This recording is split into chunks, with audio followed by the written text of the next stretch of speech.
तो बच्चों क्या हाल है। आज हम अपना आगे का टॉपिक पढ़ने वाले हैं। लास्ट टाइम हमने कंप्लीट कर लिया था अपना मॉडर्न पीरियडिक टेबल और उससे रिलेटेड कुछ क्वेश्चंस। अब प्रॉब्लम क्या आई थी, एलिमेंट्स बहुत सारे होते जा रहे थे, अलग अलग कंट्रीज अलग अलग एलिमेंट डिस्कवर कर रही थी। तो उससे प्रॉब्लम क्या थी, कोई एलिमेंट किसी कंट्री में डिस्कवर हो रहा है, कोई एलिमेंट किसी कंट्री में डिस्कवर हो रहा है, बट एलिमेंट सेम है। अब हर कंट्री ने उसका अपने नाम के ऊपर कुछ नेमिंग कर दी, अपने साइंटिस्ट के नाम के ऊपर कुछ नेमिंग कर दी, और इसी वजह से दो कंट्रीज में कॉम्प्लिकेशंस आ गए थे। पहली जो कंट्री थी वो थी अमेरिकन और दूसरी थी वो थी सोवियत। प्रॉब्लम क्या हुई थी, इन्होंने दोनों ने ही एक एलिमेंट डिस्कवर किया था। अमेरिकन वालों ने उसका नाम रखा था रदरफोर्डियम और इन्होंने उसका नाम रखा था कुर्चैटोवियम। लेकिन एक एलिमेंट के दो नाम तो पॉसिबल नहीं है, इसका एटॉमिक नंबर होता है 104, तो ये पॉसिबल नहीं था। अब इस प्रॉब्लम से निकलने के लिए कि पहले किसने डिस्कवर किया, इन्होंने या इन्होंने, तो इसके लिए आईपीएससी ने क्या किया, इसके लिए एक नेमिंग सेट कर दी।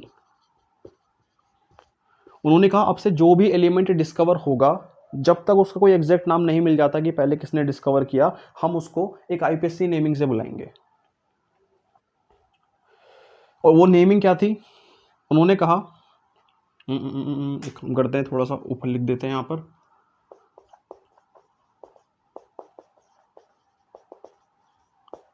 IPSC naming. इन्होंने कुछ नंबर्स दिए 0 1 2 3 4 5 6 7 8 9। 0 को बोला इन्होंने nil, un, bi tri, quad, pent, hex, sept, oct, enn. ये सब इन्होंने नाम दिए। शॉर्ट फॉर्म में इन्होंने बताया कि नील को हम एन से करेंगे, इसको यू से, B T Q P H S O I, sorry यहाँ पे ई है, एन।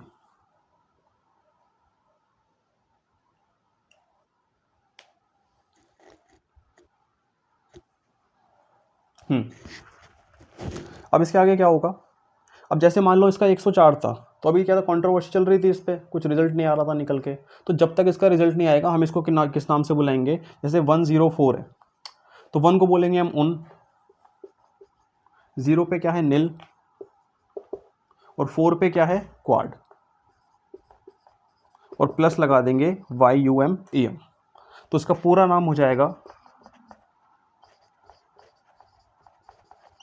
उन नील क्वाडियम। शॉर्ट फॉर्म में इसको बोल सकते हैं यू, उनका आया यू, नील का आया एन, और क्यू का आया दिस। तो जब तक इसको इस नाम से बोला जाएगा। हालांकि आगे जाके पता चल गया था कि आज के दिन हम इसको रदरफोर्डियम के नाम से पढ़ते हैं, जो हमारे मॉडर्न पीरियडिक टेबल है उसमें हम देखते हैं कि इसका जो नाम है वो रदरफोर्डियम है, कुर्चैटोवियम इसका नाम नहीं है। इसको नोट कर लीजिए।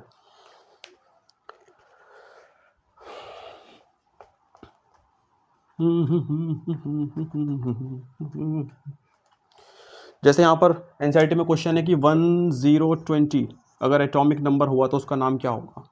1 मतलब UN, 2 पे क्या है BI, 0 पे है नील, प्लस EM, तो नाम हो जाएगा उन बी नील EM।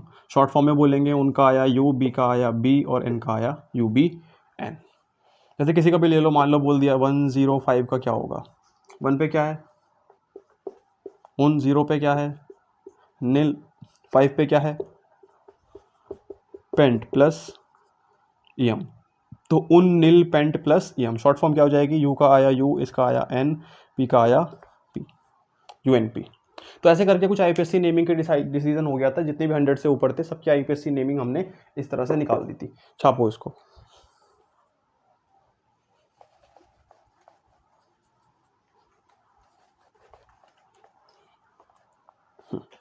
अब इतना होने के बाद हम आते हैं इसके एटॉमिक रेडियस पर।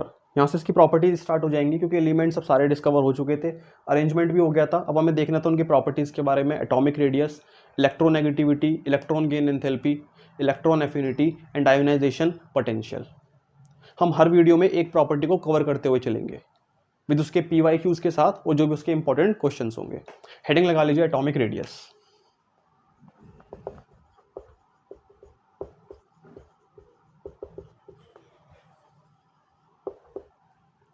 एटॉमिक रेडियस की अगर डेफिनेशन की बात करें बिल्कुल सिंपल वर्ड्स में, मान लो ये कोई न्यूक्लियस है, इसके बाहर का क्या है, शेल है, या न्यूक्लियस है उसके बाहर मान लो कोई शेल है, तो distance between the nucleus to the outer most shell electron, ये क्या होगा, ये होता है इसका रेडियस, है ना। ये कोई न्यूक्लियस है और न्यूक्लियस से लेके इसके आउटर मोस्ट शेल का डिस्टेंस क्या हो जाता है, इस एटम का रेडियस। तो डेफिनेशन क्या हो जाएगी, distance between the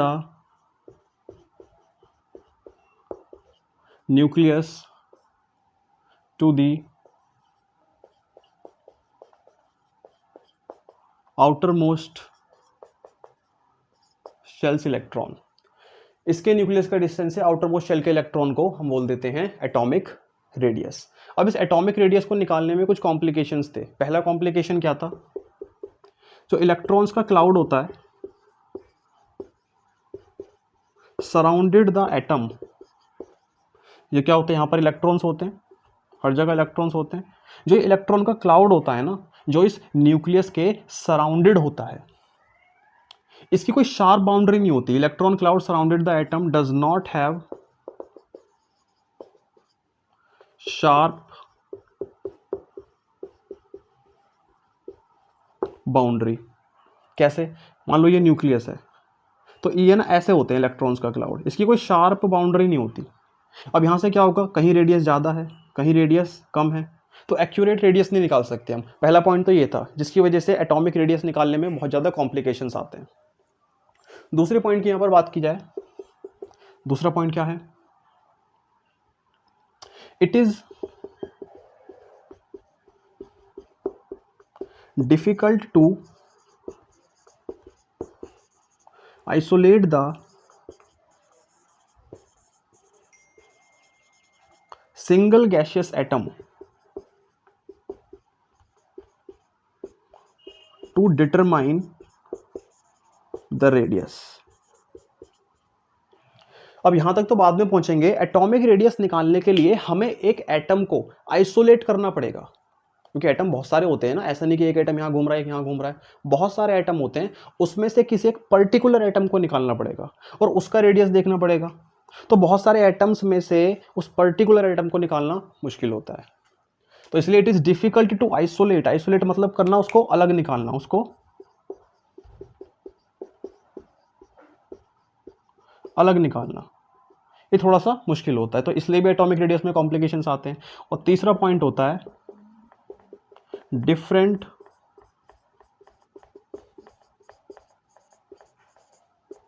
bonded state.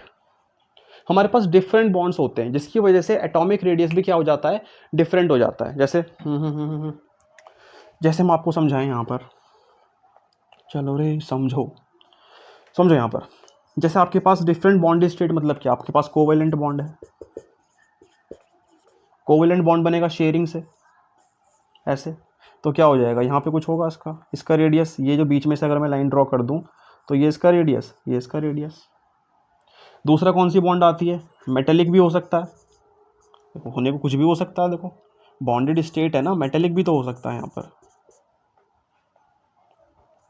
Metal में इस तरह होगा, क्योंकि मेटल में ओवरलैपिंग नहीं होती, दूर दूर भी नहीं होते, बिल्कुल एडजेसेंट में फंसे रहेंगे।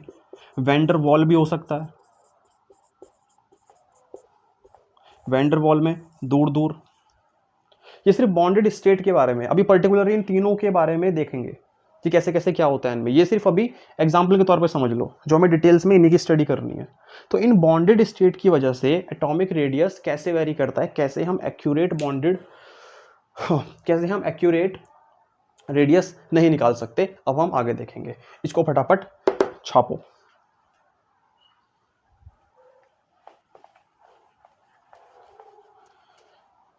आँखों में तेरी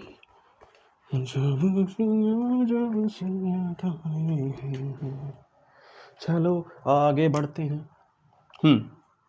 तो पहली हेडिंग आती है इसमें एटॉमिक रेडियस में। पहली हेडिंग की बात करें तो पहली हेडिंग आती है इसमें कोवेलेंट रेडियस। एटॉमिक रेडियस में पहला कोवेलेंट रेडियस। देखो कोवेलेंट बॉन्ड हम सब पढ़ते आ रहे हैं, कोवेलेंट बॉन्ड बनते हैं शेयरिंग से या फिर ओवरलैपिंग से। और ओवरलैपिंग कब हो सकती है, शेयरिंग कब हो सकती है? क्या मेटल शेयर कर सकते हैं? नहीं, क्योंकि मेटल्स तो इलेक्ट्रॉन डोनेट कर देंगे। शेयरिंग वो इंसान करेगा जो डोनेट नहीं करना चाहता, और डोनेट नॉन मेटल नहीं करना चाहते, इसलिए नॉन मेटल्स में मिलता है। जैसे कि क्लोरीन, क्लोरीन पे 7 वैलेंस इलेक्ट्रॉन होते हैं, एक ये बीच में रखेगा, एक ये बीच में रखेगा, ये यहां से शेयर करेगा और ये यहां से शेयर करेगा, दोनों का ऑक्टेट पूरा हो गया। ये जो बीच का डिस्टेंस दिख रहा है इनके न्यूक्लियस का, ये बीच का डिस्टेंस, इसको अगर मैं ए नाम दे दूं, थोड़ा सा साफ बना लेते हैं इसको, डायग्राम को। मान लो 2 क्लोरीन के थे, इन्होंने शेयरिंग कर ली। अब जो इसके न्यूक्लियस का डिस्टेंस है, ये इसके न्यूक्लियस है, इसके इसका डिस्टेंस हो गया। इसको ए नाम दिया, इसको बी नाम दिया। तो अगर मैं इसका हाफ कर दूं, पहली बात तो इसको हम बोलते हैं bond length. Bond length that is represent करते हैं DAB। अगर ये क्या है भाई, डायमीटर हो गया ना, समझ रहे हो ना भाई, इसका आधा करूंगा तो रेडियस आ जाएगा, पूरा क्या है डायमीटर मान लो उसको। तो अगर मैं इसका आधा कर दूंगा, DAB का आधा, तो क्या निकल के आ जाएगा, रेडियस ऑफ कोवेलेंट। क्या बोल सकते हो कि बॉन्ड लेंथ का आधा कर दो, एक ही बात है भाई, बॉन्ड लेंथ ही है, बॉन्ड लेंथ का आधा कर दिया, ये आ गया रेडियस कोवेलेंट आ गया। अब डेफिनेशन क्या लिख के आओगे, डिस्टेंस, डिस्टेंस छोड़ो, यहां से लिखो half of the distance, half of the distance between the nuclei of two covalently bonded atom. Half of the distance between the nuclei of, half of the, ये हाफ ही तो करा हमने, half of the distance between the nuclei of 2 covalently bonded atom. क्या बोलते हैं उसको, covalent radius बोलते हैं। कहां पर होता है, नॉन मेटल्स में होता है, शेयरिंग और ओवरलैपिंग से बनता है। इसको आप तब कह सकते हो अगर दोनों के दोनों क्या है हमारे पास, इलेक्ट्रोनेगेटिविटी सेम है। इलेक्ट्रोनेगेटिविटी सेम है तो हम इसको ऐसा बोल सकते हैं, भाई दोनों की इलेक्ट्रोनेगेटिविटी सेम है, ना ये इलेक्ट्रॉन खींचेगा ना ये इलेक्ट्रॉन खींचेगा, तो जितनी लेंथ होगी उसका हाफ करके रेडियस आ जाएगा।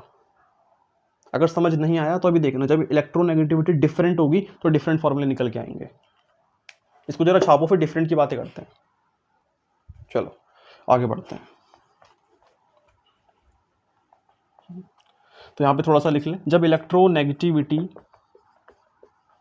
सेम थी तो DAB का हाफ क्या आ गया था, रेडियस ऑफ कोवेलेंट आ गया था।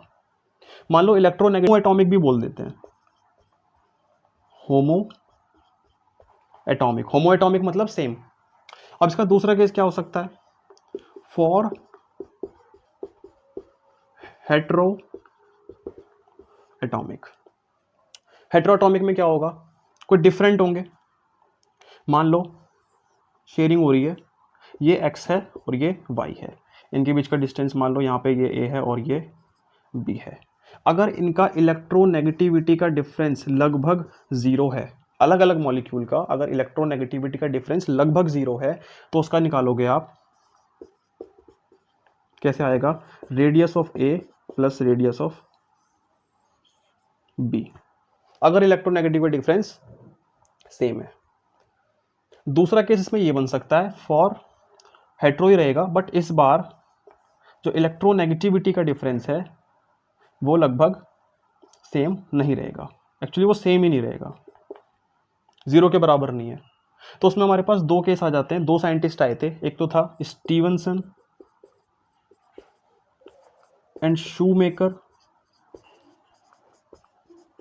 इन्होंने क्या फॉर्मूला दिया इसका, इन्होंने कहा अगर ऐसा कोवेलेंट रेडियस निकालना है दो एलिमेंट का जो हेटेरो हैं और जिनका इलेक्ट्रोनेगेटिविटी का डिफरेंस सेम नहीं है, तो क्या यूज़ करोगे, फिर आप फॉर्मूला यूज़ करोगे RA plus RB minus 0.09 delta x. Now what is delta x, delta x होता है हमारा electronegativity of A minus electronegativity of B, ये फॉर्मूला। और जो उसका एक फॉर्मूला और दिया था वो दिया था, चलो उसको लिखो पहले, बाद में बात करते हैं।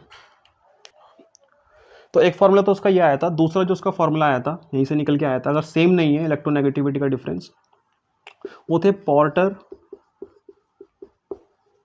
फील्ड। इन्होंने क्या कहा, RA plus RB minus 0.07 and delta x का स्क्वायर, इन्होंने ये फॉर्मूला दिया था। और याद रखना जो रेडियस है ये आपका एंगस्ट्रॉम में रहेगा, याद रखना इस चीज़ को। और ये किसके बराबर होता है, उसकी बॉन्ड लेंथ के बराबर। ये भी किसके बराबर है, बॉन्ड लेंथ के बराबर। तो ये दो फॉर्मूलेज आए थे इलेक्ट्रोनेगेटिविटी के लिए, जो कोवेलेंट रेडियस हमारा निकल के आ रहा था। अब जरा इसको नोट करो, इस पे ना एक दो क्वेश्चंस देखते हैं इंपॉर्टेंट। तो अभी आपने देखा कि इसके फॉर्मूले क्या आए थे। अब इस पे क्वेश्चंस कैसे आते हैं, देखो स्कूल लेवल पे तो क्वेश्चन नहीं पूछा जाएगा इस पे, उसमें सीधी आपसे कोवेलेंट की डेफिनेशन पूछ सकते हैं ज़्यादा से ज़्यादा, या हो सकता है इसकी कुछ प्रॉपर्टीज़ पूछ लें, इससे ज़्यादा नहीं पूछते। लेकिन कॉम्पिटिशन लेवल में अगर इन केस 1-2% क्वेश्चन आता है तो आता कैसा है, मान लो क्वेश्चन है, उसने भी दे दिया find the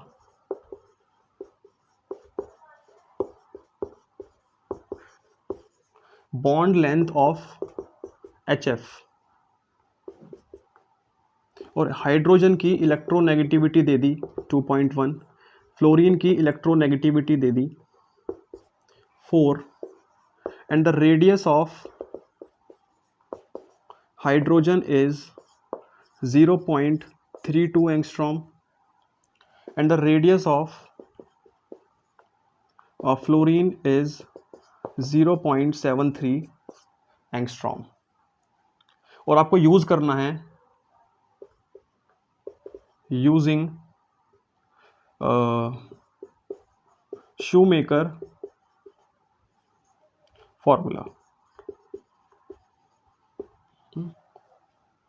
using shoemaker formula. जरा इस क्वेश्चन को अटेम्प्ट कीजिए, वीडियो को पॉज करके फटाफट।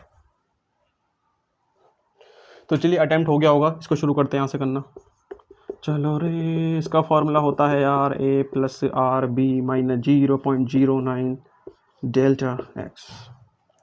क्या करोगे, रेडियस ऑफ ए कितना है, यहाँ से दिया ना, radius of A is hydrogen मतलब 0.32, प्लस रेडियस ऑफ बी कितना है, मतलब कि fluorine 0.73 minus 0.09 delta x. What is delta x, delta x is electronegativity of A minus electronegativity of B. What is A, 2.1, what is B, this, what is minus 1.9। But mod है तो फर्क नहीं पड़ेगा, हम सीधा 1.9 लिख देते हैं, खच खच खच 1.9। इन दोनों को प्लस करोगे क्या हो जाएगा, यहाँ पे हो जाएगा 3 4 5 हो जाएगा, 7 8 9 10 हो जाएगा 1.05 माइनस, दोनों की जरा मल्टीप्लाई कर दो, कितना आ जाएगा 19 19, ये हो जाएगा आपका 0.17। इनको जरा माइनस कर दो, 1.05 0.17 कितना हो जाएगा, यहाँ से एक 0 आ जाएगा, 9 यहाँ बचेगा 8 0 पॉइंट, और यहाँ भी बचेगा 15 हो जाएगा 8, तो यह आ जाएगा आपका 0.88 एंगस्ट्रॉम। तो ये इसका आंसर है, ऐसे होगा, इसको छापो। तो कोवेलेंट रेडियस क्लियर हो गया। कोवेलेंट रेडियस के बाद हम आते हैं मेटेलिक रेडियस पर, that is metallic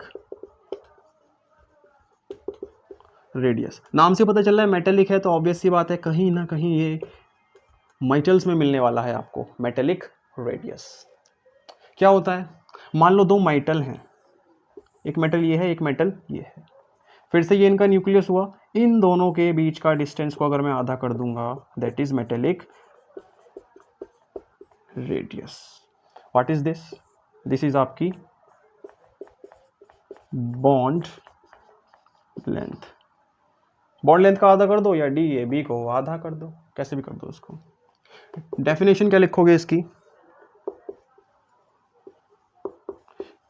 half of the distance between the nuclei of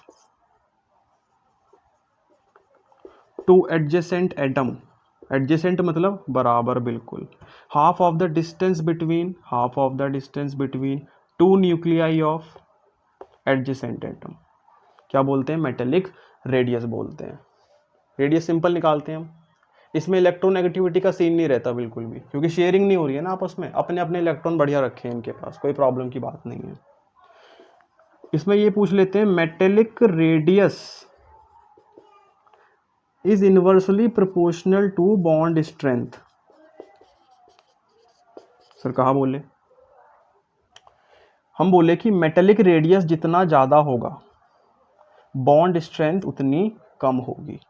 भाई रेडियस ज़्यादा मतलब लेंथ बढ़ती जा रही है, अब लेंथ बढ़ती जा रही है तो बॉन्ड इजीली ब्रेक हो जाएगा, स्ट्रेंथ क्या हो गई उसकी ख़त्म हो जाती है।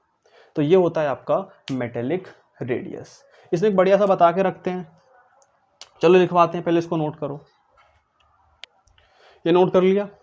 यहाँ से जैसे कि ना मान लो इसमें एक कॉपर का बड़ा फेमस रहता है, वो बोल देते हैं कि जो कॉपर है मेटल है, इसकी दे देते हैं कि इसकी बॉन्ड लेंथ है 256 पिकोमीटर, और आपको इसकी फाइंड करना है रेडियस ऑफ कोवेलेंट। तो क्या करोगे, बॉन्ड लेंथ का आधा कर दोगे, दैट इज 256/2, दैट इज 2 1 जा 2, 2 2 जा 4, 2 8 जा 16, 128 पिकोमीटर इसका आंसर आ गया। ऐसे सिंपल सिंपल क्वेश्चंस आते हैं इस पर, बढ़िया मजा आता है इनको करने में, इसको नोट कर लीजिए। तो इसके बाद हमारा जो अगला रेडियस होता है दैट इज वैन डर वाल रेडियस। वैन डर वाल रेडियस, वैन डर वाल जो रेडियस होता है ना, ये आपका ज्यादातर मिलता है नोबल गैसेस में। अभी क्यों मिलता है तो समझ में आएगा। वैन डर वाल रेडियस ये होता है, दो एटम ना तो शेयरिंग करते हैं ना बिल्कुल एडजेसेंट में होते हैं, थोड़ा दूरी पे होते हैं, मतलब एक तरीके से समझ सकते हो नॉन रिएक्टिव है, ये रिएक्ट नहीं करते एक तरीके से। अब इनके बीच का क्या हो गया, न्यूक्लियस हो गया, इन दोनों को मिला दिया, ये हो गई इनकी बॉन्ड लेंथ। अब इस बॉन्ड लेंथ का अगर आधा कर दोगे तो क्या आ जाएगा, रेडियस आ जाएगा, मतलब कि DAB divided by 2। Simple. Definition क्या लिखेंगे सर, लिख लो भैया डेफिनेशन, हाफ ऑफ द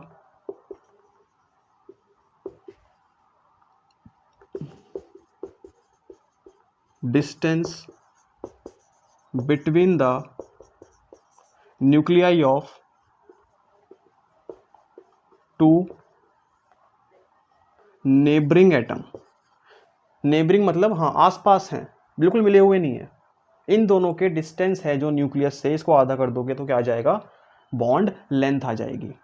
कैसे, एग्जाम्पल से अगर इसको समझे, देखो क्लोरीन है, क्लोरीन जो बनता है शेयरिंग से बनता है, जो इनका कोवेलेंट रेडियस जो देखा, ये जो बॉन्ड लेंथ आई, इसकी वैल्यू होती है आपकी 198 पिकोमीटर। ठीक है, तो यहाँ से कोवेलेंट रेडियस निकाल लोगे, ये शेयरिंग से बनना है, कितना हो जाएगा 198/2, कितना हो जाएगा 2 9 जा 18, 2 9 जा 18 पिकोमीटर। मान लो एक और क्लोरीन है, ये भी शेयरिंग से बन रहे हैं, इसका भी कितना होगा, सेम होगा 198। अब इन दोनों के बीच में जो होगी रेडियस, उसको बोलते हैं वैन डर वाल रेडियस, क्योंकि इसका भी ऑक्टेट पूरा है, इसका भी ऑक्टेट पूरा है, अब ये आपस में रिएक्ट नहीं करना चाह रहे बिल्कुल भी। अब ये जो होगा इसको हम क्या बोलते हैं, वैन डर वाल रेडियस। और ऐसा देखा गया एक्सपेरिमेंटली कि इसकी वैल्यू है 360, तो रेडियस क्या होगा, 360 को 2 से डिवाइड कर दोगे, आपका रेडियस आ जाएगा निकल के। तो इसको नोट करें, ये होता है वैन डर वाल रेडियस। तो आगे बढ़े, अगर मैं तीनों रेडियस को कंपेयर करूं, मान लो मैंने उठा लिया कोवेलेंट रेडियस, यहां लिया मेटेलिक रेडियस, और यहां लिया वैन डर वाल रेडियस, तो सबसे ज़्यादा बड़ा कौन होगा। देखो कोवेलेंट में शेयरिंग हो रही है तो कहीं ना कहीं छोटा हो गया, सबसे छोटा हो गया। मेटेलिक आसपास है तो छोटा तो नहीं हुआ पर बड़ा भी नहीं हुआ, फिर ये हो गया। और वैंडरवॉल में क्या अच्छा खासा डिस्टेंस होता है, तो सबसे ज़्यादा बड़ा हमारा वैंडरवॉल हो जाता है। तो इसे इंपॉर्टेंट है, हो सकता है 3-4 रेडियस दे दे, पूछने के लिए आ जाए, तो इसको लिखो रे फटाफट। तो फिर इसके बाद जो हमारा फाइनल रेडियस होता है that is ionic radius. Ionic radius की अगर हम बात करें तो आयनिक रेडियस दो तरह के हो सकते हैं भाई। आयंस दो होते हैं ना हमारे पास, या तो हो सकता है वो कैटायन या हो सकता है वो एनायन। कैटायन मतलब पॉजिटिव, एनायन मतलब नेगेटिव। अब इससे क्या होने वाला है समझो। मान लो कोई मेरे पास मेटल है या कोई एलिमेंट है, मैंने क्या करा, उसको एक इलेक्ट्रॉन गेन करवा दिया, उस पर आ गया माइनस का चार्ज। अब देखो इस पे इलेक्ट्रॉन गेन हुए हैं तो कहीं ना कहीं क्या होगा, इलेक्ट्रॉन इलेक्ट्रॉन रिपल्शन बढ़ेगा, और हम ये कह सकते हैं कि जो फोर्स ऑफ अट्रैक्शन है न्यूक्लियस और इलेक्ट्रॉन के बीच में वो कम हो जाएगा। पहले न्यूक्लियस को कम इलेक्ट्रॉन संभालने पड़ रहे थे, अट्रैक्शन अच्छा था, अब ज़्यादा इलेक्ट्रॉन आ गए, फोर्स ऑफ अट्रैक्शन खराब हो गया। और फोर्स ऑफ अट्रैक्शन खराब हो गया या फिर इलेक्ट्रॉन बढ़ने से इलेक्ट्रॉन इलेक्ट्रॉन रिपल्शन हो गया, इसका रेडियस क्या हो जाएगा, बढ़ जाएगा। मतलब हम बोल सकते हैं कि ए माइनस का जो रेडियस होगा वो ए से ज़्यादा होगा। सिमिलरली अगर इस ए को मैं एक इलेक्ट्रॉन इसमें से निकाल दूं तो प्लस आ गया। अब न्यूक्लियस को कम इलेक्ट्रॉन संभालने पड़ रहे हैं, तो कहीं ना कहीं फोर्स ऑफ अट्रैक्शन बढ़ गया, और इस इलेक्ट्रॉन के निकलने से इलेक्ट्रॉन इलेक्ट्रॉन रिपल्शन घट गया। मतलब ए का जो रेडियस होगा वो छोटा होगा ए से। तो यहां से हम बोल सकते हैं कि सबसे ज़्यादा रेडियस ए नेगेटिव, फिर ए एंड फिर ए प्लस। या फिर हम बोल सकते हैं कि सबसे ज़्यादा रेडियस किसका होता है, एनायन, फिर एटम, न्यूट्रल एटम, और फिर कैटायन। लेकिन सर इसको याद कैसे रखेंगे, अब हर बार यही हिसाब तो लगाएंगे नहीं ना कि एक इलेक्ट्रॉन गेन हुआ लूज हुआ।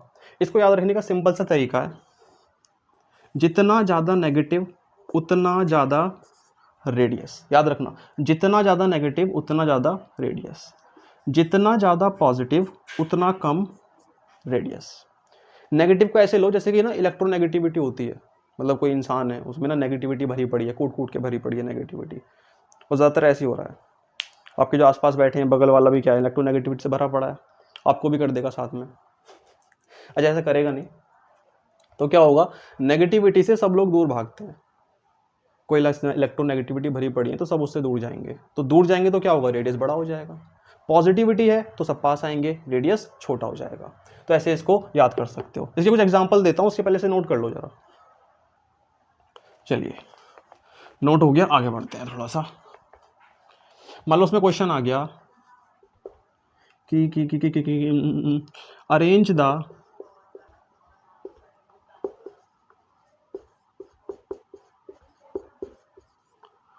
The following element in increasing order of their radius मान लो पहला दे दिया n minus n2 minus n3 minus, दूसरा दे दिया Fe3 प्लस Fe2 प्लस, सी दे दिया उन्होंने Mn+2 Mn+5, मान लो दे दिया O2 माइनस O माइनस, मान लो कुछ भी दे सकते हैं, एनीथिंग है ना। मान लो उन्होंने ये दे दिया ABCDE दे दिया Cr+3 Cr+5। अब इसमें बताना है किसका ऑर्डर या किसका जो रेडियस है वो ज़्यादा होगा। जितना ज़्यादा नेगेटिव उतना ज़्यादा रेडियस, तो इसका सबसे ज़्यादा नेगेटिव है तो इसका रेडियस सबसे ज़्यादा, इसका उससे कम।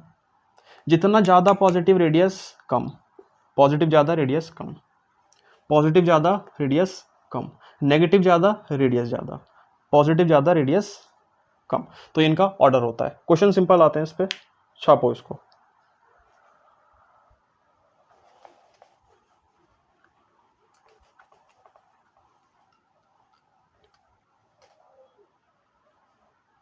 अब इसके बाद एक सिंपल सी एक छोटी सी मतलब हेडिंग टाइप है, वो पूछ लेते हैं what is iso electronic species.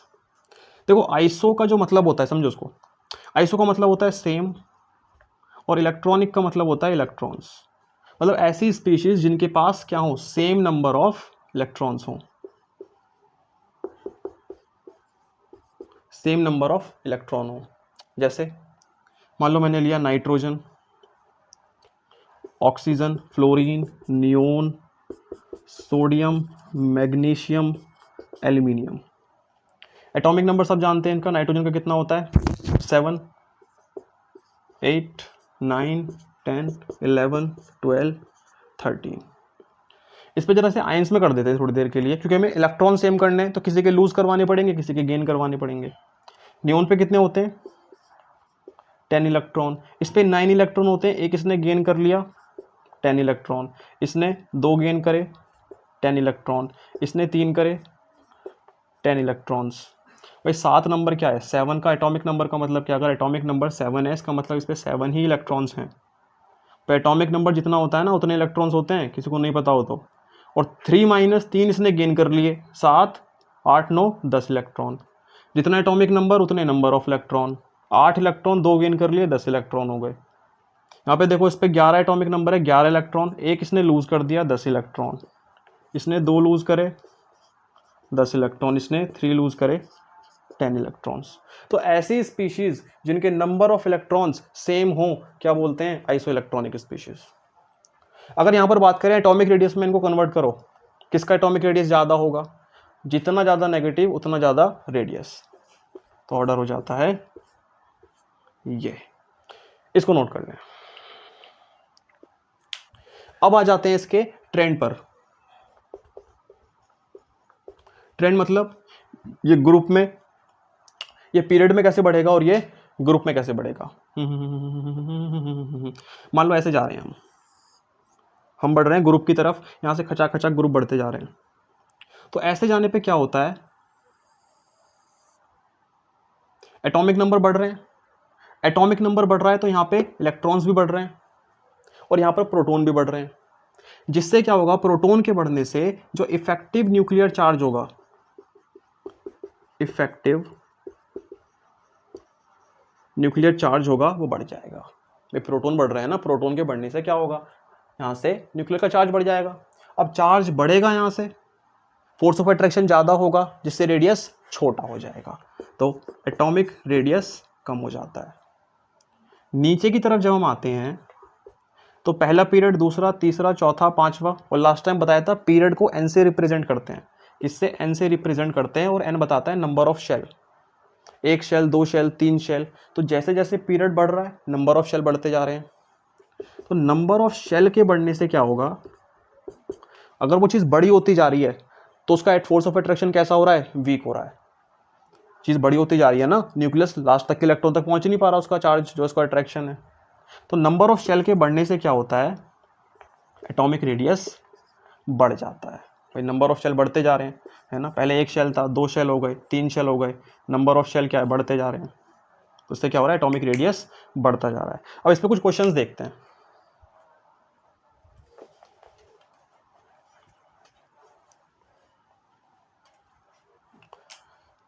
या क्वेश्चन से पहले ना इसके कुछ एक्सेप्शंस देखते हैं।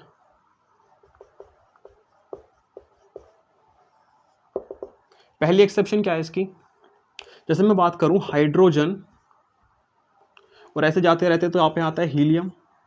तो देखो ऐसे जाने पे क्या हो रहा था, एटॉमिक रेडियस घट रहा था क्योंकि इफेक्टिव न्यूक्लियर चार्ज बढ़ रहा था। लेकिन याद रखना नोबल गैस का हमेशा ज़्यादा होता है, क्योंकि इसका ऑक्टेट पूरा है, ना तो ये इलेक्ट्रॉन लेना चाहता ना ये इलेक्ट्रॉन देना चाहता, इसे किसी से कोई मतलब नहीं है। इसका बढ़िया है, एटॉमिक रेडियस सबसे ज़्यादा होता है इसका। तो यहाँ पे याद रखना नोबल गैस का स्टार्टिंग में हीलियम का एटॉमिक रेडियस हाइड्रोजन से ज़्यादा होता है। इसके बाद रहती है नियोन, नियोन का लिथियम से ज़्यादा होता है। इसके अलावा जितनी भी नीचे नोबल गैसेज होती हैं उनका ज़्यादा होता है। नोबल गैस जो होती हैं उनका एटॉमिक रेडियस ज़्यादा होता है, पहली एक्सेप्शन। अगर इसके दूसरे एक्सेप्शन की बात करें तो हमारे पास होती है 3D सीरीज, जो डी ब्लॉक की होती है। क्या होती है वो सीरीज,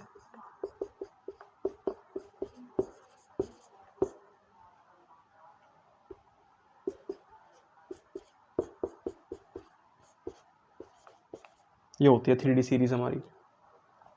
अब इस 3D सीरीज में क्या होता है, यहाँ से लेके यहाँ तक तो चार्ज घटता है, मतलब चार्ज बढ़ता है यहाँ से लेकर, तो साइज तो घटेगा, मतलब सबसे ज़्यादा साइज इसका होगा फिर इसका होगा। और सही भी है, क्योंकि यहाँ से यहाँ तक क्या होता है, इफेक्टिव न्यूक्लियर चार्ज जो होता है बढ़ जाता है। लेकिन क्रोमियम से लेके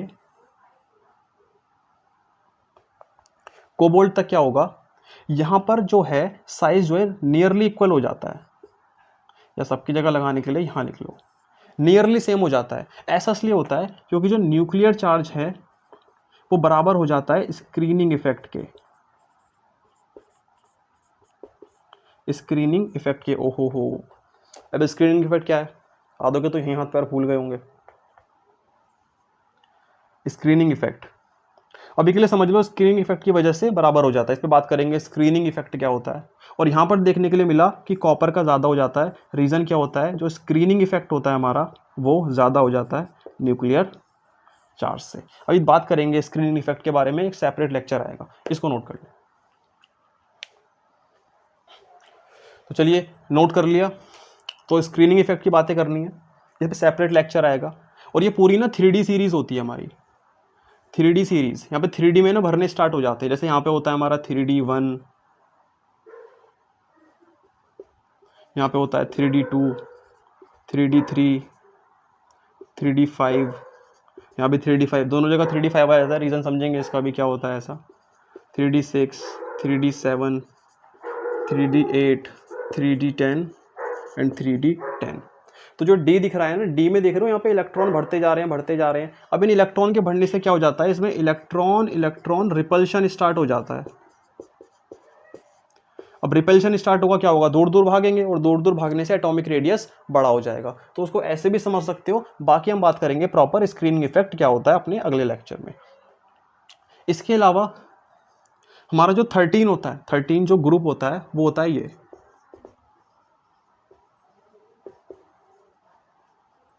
बोरोन, एल्यूमिनियम, गैलियम।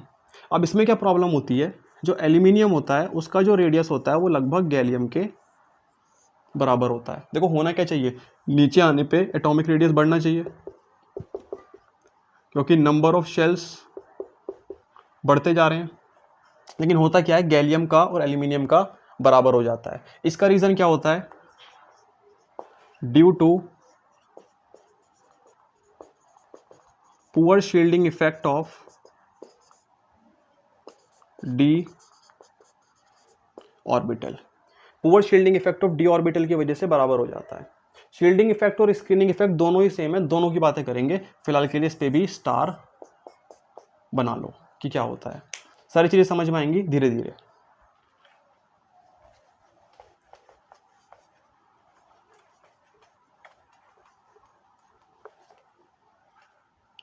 अब इसके बाद आते हैं 3D सीरीज हो गई। अब जो 3D सीरीज होती थी वो हमारी कहाँ से थी, स्कैंडियम से लेके जिंक।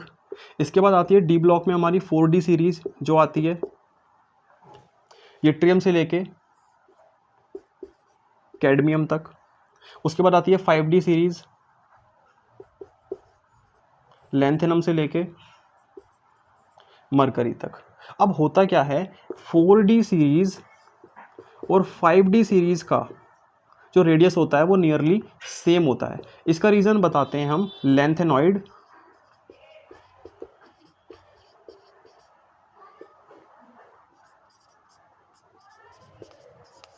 Lanthanoid contraction. अभी लेंथेनॉइड कॉन्ट्रैक्शन क्या होता है, इसमें जो एलिमेंट्स भरे जाते हैं ना, जो मतलब जो इलेक्ट्रॉन भरे जाते हैं वो एफ ऑर्बिटल में भरे जाते हैं। इनमें क्या होता है, electron filled in F orbital. और एफ ऑर्बिटल का क्या होता है, पुअर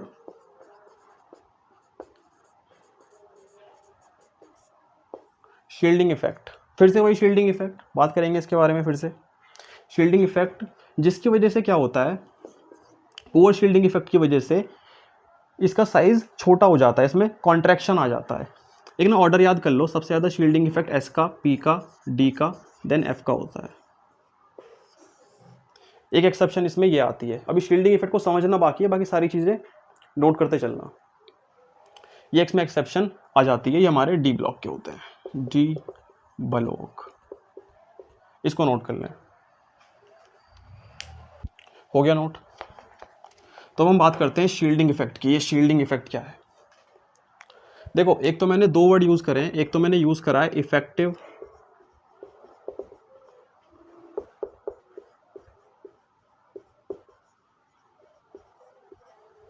इफेक्टिव न्यूक्लियर चार्ज। ये क्या होता है इफेक्टिव न्यूक्लियर चार्ज? जरा उसमें लिखो net charge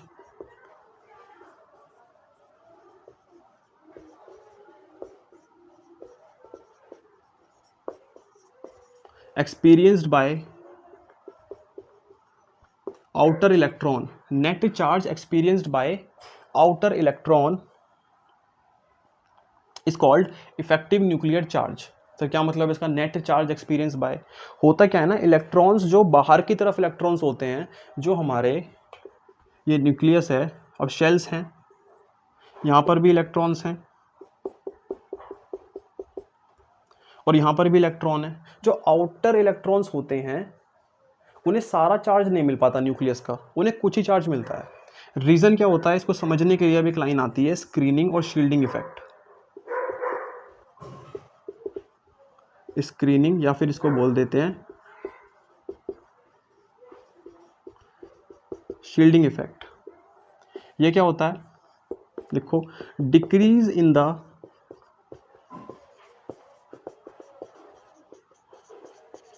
force of attraction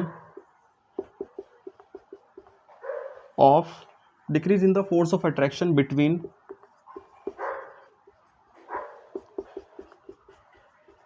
nucleus and outer shell electron due to inner electron। कैसे? अब ये न्यूक्लियस है, न्यूक्लियस के और इसके बीच में क्या होगा?